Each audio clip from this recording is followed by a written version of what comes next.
La voz de su amigo resonaba en mi memoria, clara como si la hubiera pronunciado ayer, a pesar del tiempo transcurrido. Una frase profética, susurrada en los estertores de la enfermedad, que no solo anticipó su partida, sino que alteró para siempre el rumbo de mi existencia. Carlo Acutis, mi Carlo, con su mirada serena y su sonrisa contagiosa, dejó una huella imborrable, y la frase que me confió en nuestro último adiós aún reverbera, desvelando un significado que en aquel entonces, en mi juventud, era incapaz de comprender por completo.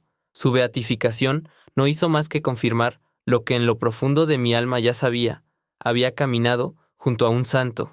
Si sientes curiosidad por esta historia y quieres saber cómo las últimas palabras de Carlo transformaron mi vida, te invito a suscribirte al canal y activar la campanita para no perderte ninguna parte de este relato. Mi amistad con Carlo era de esas que se forjan en la infancia, pura y sin artificios. Nos conocimos en Milán cuando éramos apenas unos niños, en el bullicio de los patios de escuela y las tardes de juego.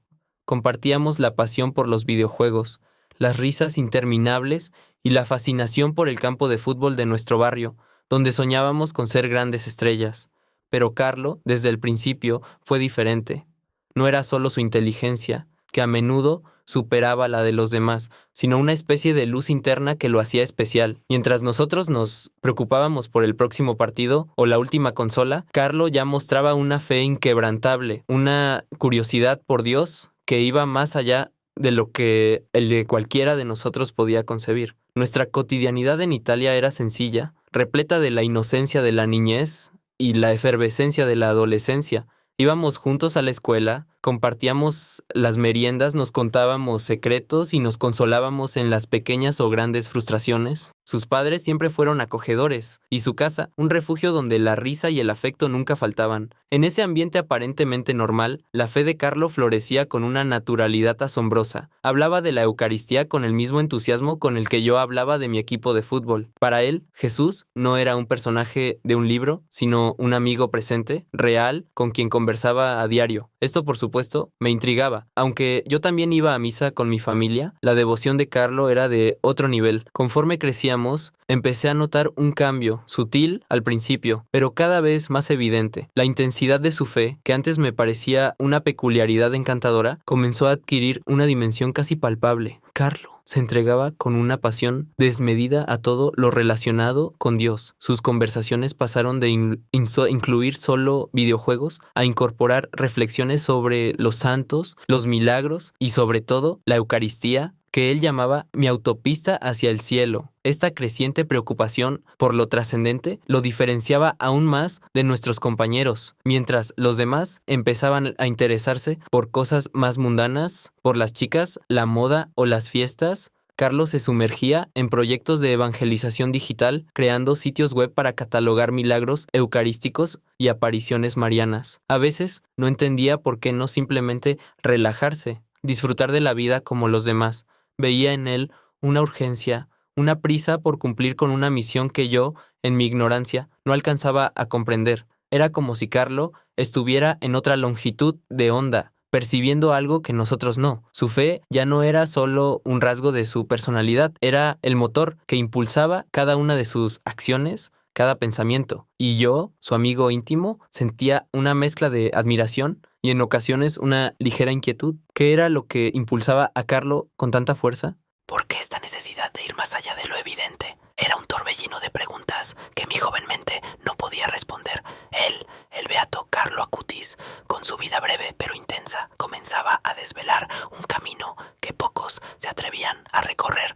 Aunque admiraba la devoción inquebrantable de Carlo, una parte de mí se sentía extrañamente desubicada, como si su fe profunda creara una distancia imperceptible entre nosotros. Siempre fui creyente, crecí en una familia católica, pero la intensidad con la que Carlo vivía cada aspecto de su fe era algo que yo no lograba emular ni a veces comprender del todo. Me preguntaba si su mundo interior era tan vasto y tan centrado en lo divino que el nuestro, el mundo de los juegos, las tareas y las bromas, se volvía insignificante para él. Esta inquietud me roía, era una especie de dulce envidia mezclada con la ligera frustración de no poder alcanzar esa misma altura espiritual que él habitaba con tanta naturalidad. Fue entonces cuando Carlo empezó a hablar con una frecuencia creciente sobre sobre la eternidad, sobre el cielo. No lo hacía con la solemnidad grave de un adulto, sino con la misma certeza jovial con la que discutiría un nuevo videojuego o un partido de fútbol.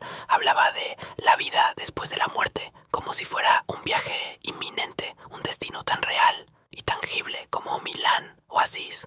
Compartía reflexiones sobre el propósito de la vida, la importancia de la santidad y la insignificancia de lo material, con una claridad que me dejaba asombrado. Sus palabras sonaban a veces a pequeñas profecías, a revelaciones que preparaban el camino para algo más grande, aunque en aquel momento no supiera descifrar su verdadero alcance. Él no temía la muerte, sino que la veía como una puerta hacia la verdadera vida, una perspectiva que, a mi corta edad, me resultaba difícil de asimilar, aunque en el fondo me inspiraba. Mientras Carlo continuaba con su incansable apostolado digital, evangelizando a través de internet con la misma pasión que ponía en nuestros juegos, empecé a notar los primeros signos de que su salud flaqueaba. Al principio era una fatiga inusual, una palidez que atribuíamos a las largas horas frente a la computadora o al simple cansancio del crecimiento.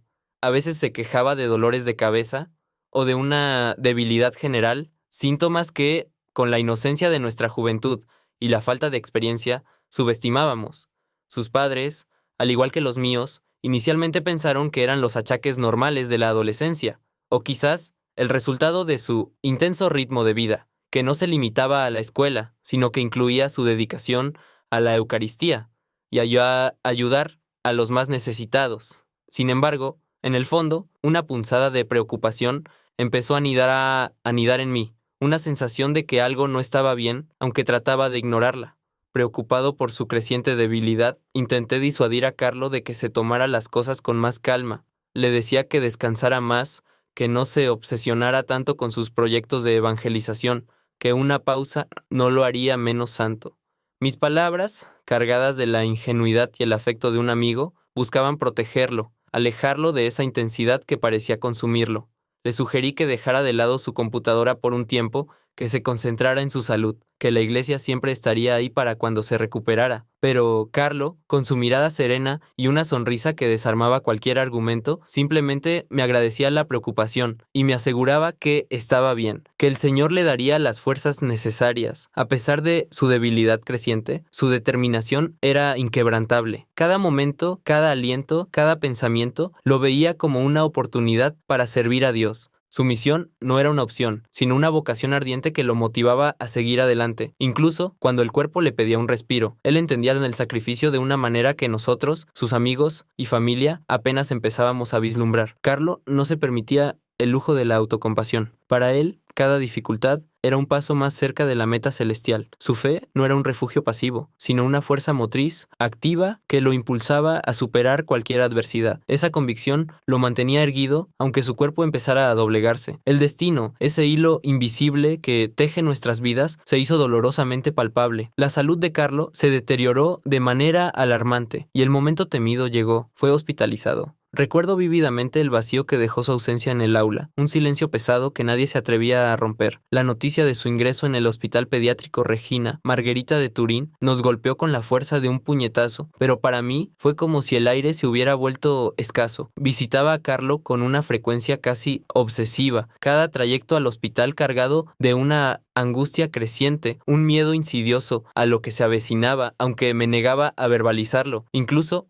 a mí mismo. Las paredes blancas del hospital, el persistente olor a desinfectante, el sonido monótono de las máquinas creaban una atmósfera surrealista, una burbuja donde el tiempo parecía suspenderse. Dentro de esa burbuja, Carlo, a pesar de su creciente debilidad física, brillaba con una luz que no se apagaba. Durante nuestras conversaciones, me sorprendía su serenidad. Hablaba de la muerte no como un final, sino como una transición, un pasaje a la vida eterna. Sus palabras, impregnadas de una paz asombrosa, contrastaban brutalmente con mi propia agitación interna. Me hablaba del cielo con la familiaridad de alguien que ya lo había visitado, describiéndolo con una certeza que me dejaba mudo. ¿Cómo podía alguien afrontar su propia mortalidad con tanta calma, con tanta aceptación? Era un torbellino de emociones, admiración profunda, celos de su fe inquebrantable y una confusión abrumadora. En mi corazón me aferraba desesperadamente a la esperanza. Cada mañana, al despertar, me convencía de que hoy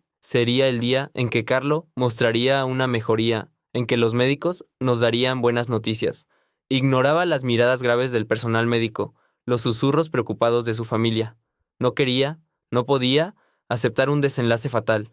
La idea de un mundo sin Carlo, sin su risa contagiosa, sin sus ideas brillantes, sin su presencia tranquilizadora, era simplemente impensable. Era mi amigo, mi compañero de mil aventuras, y él tenía que recuperarse.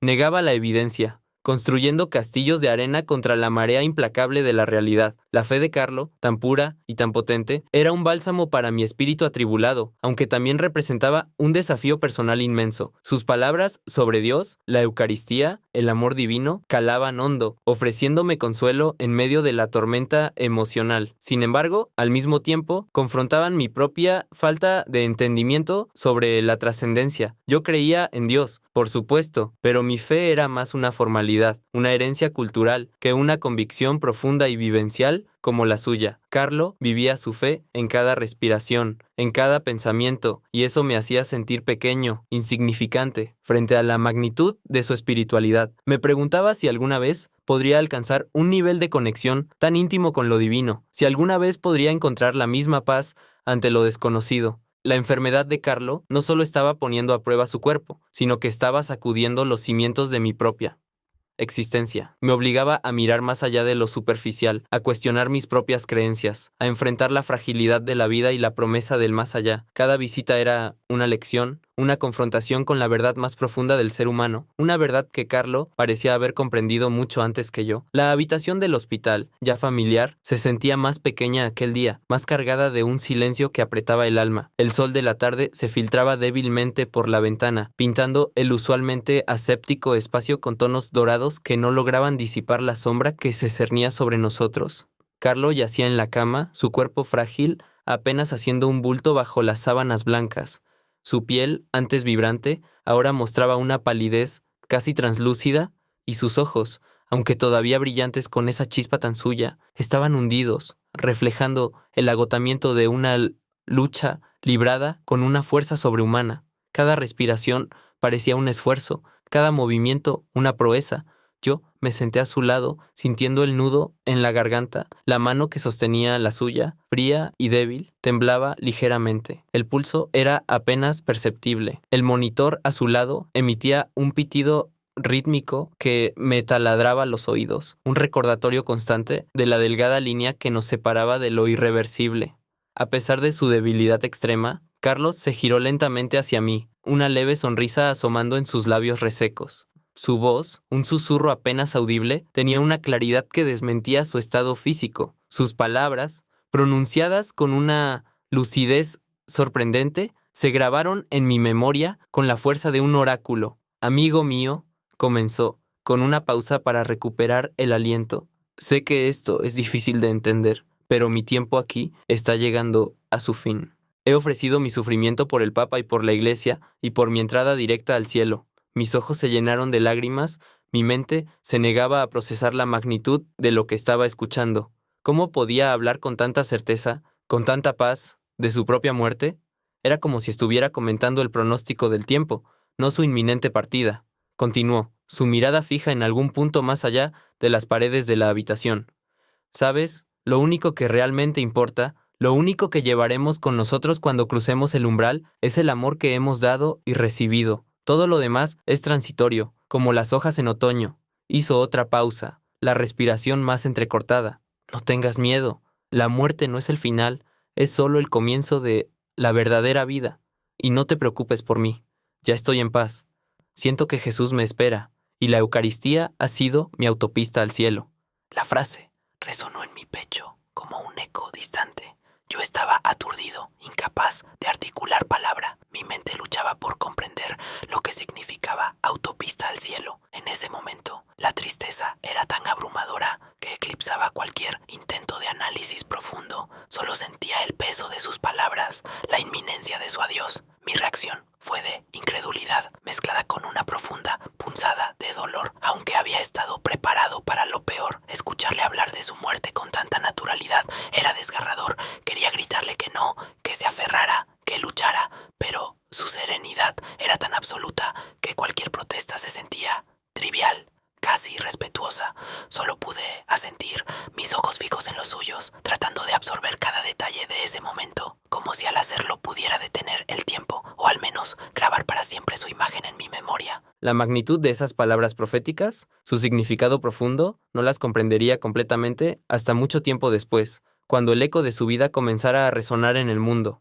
En ese instante, solo percibía la tristeza de la despedida, el escalofrío de una pérdida inminente. El ambiente se había vuelto pesado, impregnado de una melancolía que lo envolvía todo. Sabía, con una certeza helada, que esa sería nuestra última conversación real, el último intercambio de palabras entre nosotros en este plano terrenal. El monitor continuaba con su ritmo implacable y la luz de la tarde se desvanecía, cediendo paso a la penumbra. Me incliné y lo abracé suavemente, sintiendo la fragilidad de su cuerpo, la tibieza de su aliento. Era una despedida silenciosa, cargada de una emoción que trascendía las palabras. Salí de la habitación con el corazón oprimido, sabiendo que algo muy grande e irreversible estaba a punto de ocurrir, que mi amigo, aquel que había sido mi compañero de juegos y mi guía espiritual, estaba a punto de emprender un viaje que yo no podía acompañar. El silencio del pasillo me pareció ensordecedor. La última conversación, sin embargo, se cernía sobre mí como un presagio. Había regresado al hospital, el corazón oprimido por una sensación agridulce. El sol del otoño italiano se filtraba débilmente por la ventana, pero la habitación de Carlo parecía sumida en una penumbra permanente, un eco visual de su creciente debilidad. Su respiración era superficial y trabajosa, cada palabra un esfuerzo, y el halo de las máquinas que lo rodeaban emitía un zumbido constante que acentuaba el silencio entre nosotros. Sus ojos, antes tan vivaces y brillantes, ahora parecían contener una sabiduría ancestral, una calma que trascendía su juventud. La tristeza era una cortina pesada que se había posado sobre la estancia, asfixiando cualquier intento de normalidad. Fue en ese momento, en medio de la penumbra y el pesar, cuando Carlo, con una lucidez que me dejó sin aliento, a pesar de lo avanzada de su enfermedad, me miró fijamente. Su voz era un susurro apenas audible, pero cada palabra resonó con la fuerza de un trueno en mi alma. Ofrezco todo mi sufrimiento por el Señor, por el Papa y por la Iglesia, dijo, y luego añadió, no temas, porque la muerte es solo el comienzo. Prepárate, porque tu vida también tendrá un propósito grande. Luego, con una sonrisa débil, pero llena de paz, me confió, no te preocupes por mí, ya estoy listo para el cielo, y cuando sea mi momento, te esperaré allí. Fue una frase profética, envuelta en una aceptación tan profunda que me desarmó por completo. Mis ojos se llenaron de lágrimas, pero no pude articular palabra.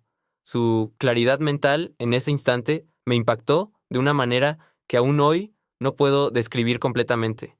Era como si una ventana se hubiera abierto a un reino más allá de nuestra comprensión, y Carlo estuviera viendo cosas que yo no podía. Mi reacción fue de una incredulidad aturdida. ¿Cómo podía hablar de la muerte con tanta naturalidad, como si hablara de un viaje o de unas vacaciones? No comprendí la magnitud de sus palabras en ese momento. Mi mente se negaba a procesar lo que significaban realmente. Solo quería que se recuperara, que las cosas volvieran a ser como antes. Me senté a su lado, tomé su mano y me aferré a la esperanza de que todo sería un mal sueño. La despedida fue silenciosa, marcada por las lágrimas no derramadas y la opresión en mi pecho. Había un entendimiento tácito de que algo inmenso e irreversible estaba a punto de ocurrir, una fuerza mayor arrastrándonos a un abismo desconocido. Me fui de la habitación con el corazón hecho pedazos, presintiendo que esa sería nuestra última vez, una sombra helada de lo que estaba por venir. El impacto inmediato de la muerte de Carlo fue devastador. La conmoción y el dolor que sentí fueron indescriptibles, una herida abierta en el alma que tardaría años en cicatrizar. La comunidad entera estaba de luto, y yo, su amigo más cercano, me sentía vacío, como si una parte esencial de mí mismo hubiera desaparecido. Los días se sucedían en una neblina de tristeza, y mis pensamientos regresaban una y otra vez a aquella última conversación. Las palabras de Carlo, tan enigmáticas en ese momento, ahora resonaban con una intensidad inquietante. No te preocupes por mí, ya estoy listo para el cielo, y cuando sea mi momento, te esperaré allí. La incredulidad inicial se transformó lentamente en una necesidad imperiosa de desentrañar su significado. Comencé un proceso de reflexión profunda, a darle vueltas a cada una de sus palabras, buscando un sentido a lo que había pasado, a lo que nos había dicho. ¿Era una simple expresión de su fe inquebrantable o había algo más, algo profético en su declaración? Las noticias de que Carlo había ofrecido su sufrimiento por el Papa y la Iglesia, algo que se hizo público después de su muerte, resonaron con una fuerza particular en mi mente. Aquella frase que me había dicho: ofrezco todo mi sufrimiento por el Señor, por el Papa y por la Iglesia, cobraba una nueva dimensión, encajaba perfectamente con lo que ahora se sabía de él. Las piezas de un rompecabezas doloroso empezaban a unirse, aunque de forma fragmentada. No tardé en darme cuenta de que el impacto de Carlo no había terminado con su último aliento. Fui testigo de cómo su vida, corta pero ferviente, comenzaba a inspirar a otros. Gente de todas partes que no lo habían conocido en vida, se sentían atraídos por su historia, por su fe, por su pasión por la Eucaristía y la evangelización digital. Su legado comenzaba a crecer, a extenderse como un eco, y yo, su amigo, no podía hacer más que observar, asombrado, cómo la semilla que había plantado seguía dando frutos, incluso después de que su cuerpo hubiera vuelto a la tierra. Aquel joven, mi amigo, Carlo, a quien había visto crecer, reír y jugar, se estaba convirtiendo en un faro de esperanza para muchos. Con cada año que pasaba desde la partida de Carlo y a medida que la iglesia comenzaba a reconocer y a profundizar en el extraordinario testimonio de su vida, las palabras que me había susurrado en su lecho de muerte empezaron a adquirir un significado aún más profundo y premonitorio. Al principio, en mi dolor, las había guardado como un preciado pero enigmático recuerdo. Pero con el tiempo, con la beatificación de Carlo y la difusión de su obra a nivel mundial, la frase profética cobró vida, resonando con una claridad desgarradora en mi alma. Fue como si un velo se levantara, permitiéndome vislumbrar la verdadera esencia de sus palabras y la magnitud de lo que significaban.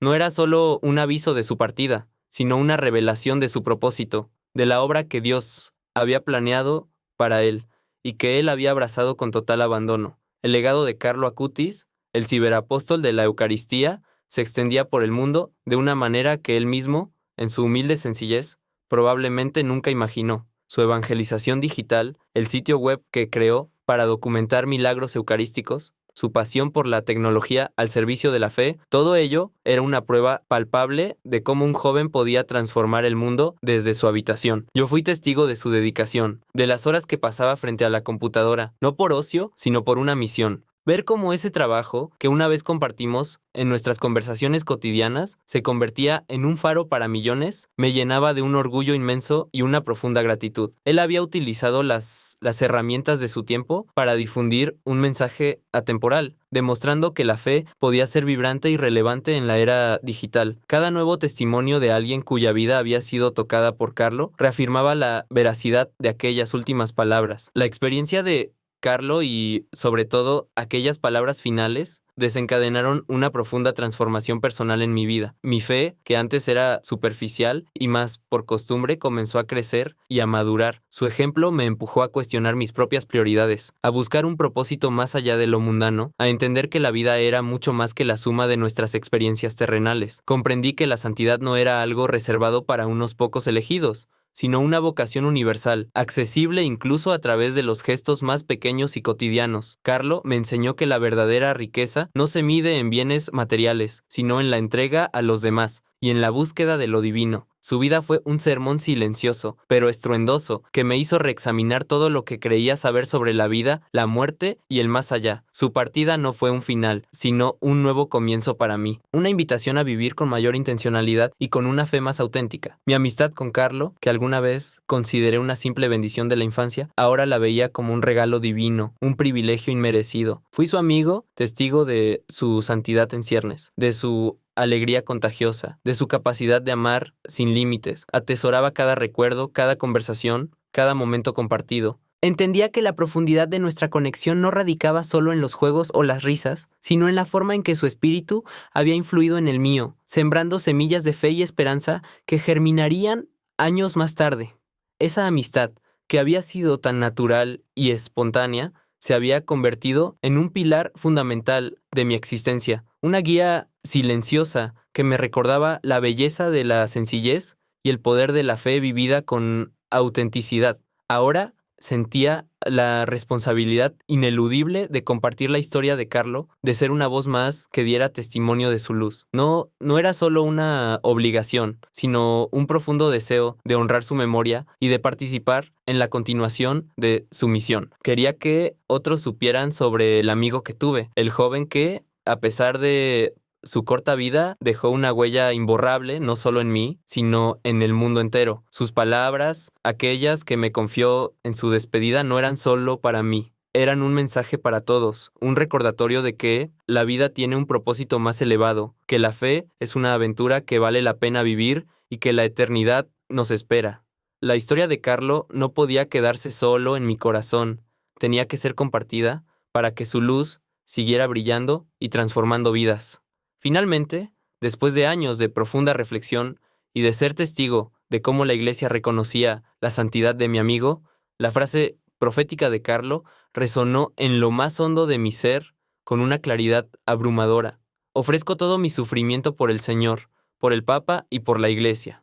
Estas palabras, pronunciadas con una serenidad ultraterrena en sus últimas horas, ya no eran un mero recuerdo doloroso de nuestra despedida, sino una revelación completa de su propósito y un manual de vida para mí. Comprendí que Carlo no solo había aceptado su destino, sino que lo había transformado en un acto de amor supremo, una ofrenda que trascendía su propia existencia y que continuaría dando frutos mucho después de su partida. Él no temía a la muerte porque la veía como el umbral hacia la vida eterna, y su sufrimiento se convertía en un sacrificio redentor, un puente entre su corta vida terrenal y su misión divina. La frase ya no era un enigma doloroso, sino un faro de esperanza que iluminaba el camino, no solo el mío, sino el de innumerables personas que buscan un sentido más profundo a la existencia. Esa frase se convirtió en el mensaje final de Carlo a través de mí, su amigo. La comparto ahora, no como una anécdota personal, sino como un testimonio vivo del legado eterno de Carlo Acutis. Su vida fue un ejemplo de cómo la fe puede transformar lo ordinario en extraordinario, y sus últimas palabras encapsularon la esencia de su espiritualidad, una entrega total a Dios y un amor incondicional por la humanidad.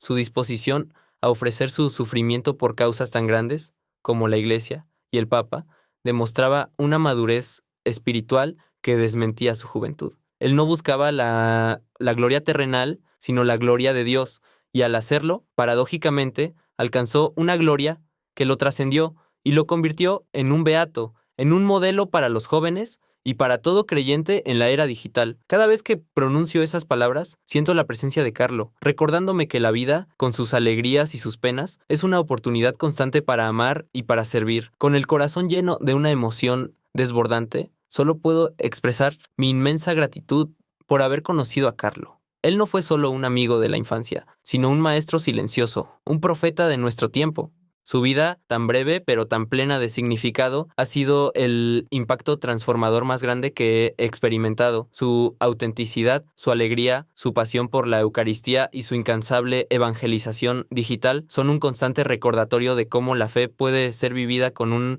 entusiasmo contagioso. Le agradezco por cada risa compartida, por cada conversación profunda y especialmente por aquellas últimas palabras que sellaron nuestro vínculo con la eternidad. Fue un privilegio caminar a su lado, aunque fuera por un corto tiempo, y ser testigo de la chispa de santidad que llevaba dentro. Su partida dejó un vacío, sí, pero también una semilla de esperanza y una interminable fuente de inspiración. El impacto duradero de Carlo Acutis es innegable.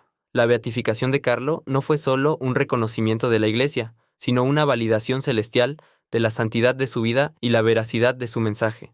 Su historia resuena hoy con más fuerza que nunca, demostrando que la santidad no es una reliquia del pasado, sino una posibilidad tangible en el presente, incluso en el mundo hiperconectado en el que vivimos. Su ejemplo nos desafía a usar la tecnología para el bien, a ser influencers de Dios, a no tener miedo de proclamar nuestra fe con alegría y autenticidad. Carlo Acutis, el ciberapóstol, sigue vivo en el corazón de millones y su mensaje continúa inspirando a una nueva generación de católicos. Él es prueba viviente de que la fe puede ser joven, vibrante y revolucionaria. Y a ti que me escuchas, te invito a reflexionar sobre tu propia fe, sobre el propósito que impulsa tu vida. ¿Qué harías si supieras que tus días están contados? ¿Cómo vivirías cada momento? Te animo a buscar inspiración en la historia de Carlo Acutis, a dejarte conmover por su ejemplo y por sus palabras. Que su vida te impulse a vivir con mayor intencionalidad, a usar tus talentos para un bien mayor y a recordar que en cada momento podemos hacer una diferencia. Que la frase profética de Carlo, ofrezco todo mi sufrimiento por el Señor, por el Papa y por la Iglesia, resuene también en tu corazón y te motive a una entrega más profunda. Gracias por acompañarme en este viaje. Si te ha conmovido esta historia y quieres seguir explorando temas de fe, inspiración y la vida de santos extraordinarios, te invito a suscribirte a nuestro canal, activar la campanita y darle un like a este video. Tu apoyo nos ayuda a seguir compartiendo estas historias que transforman vidas. Nos vemos en el próximo video.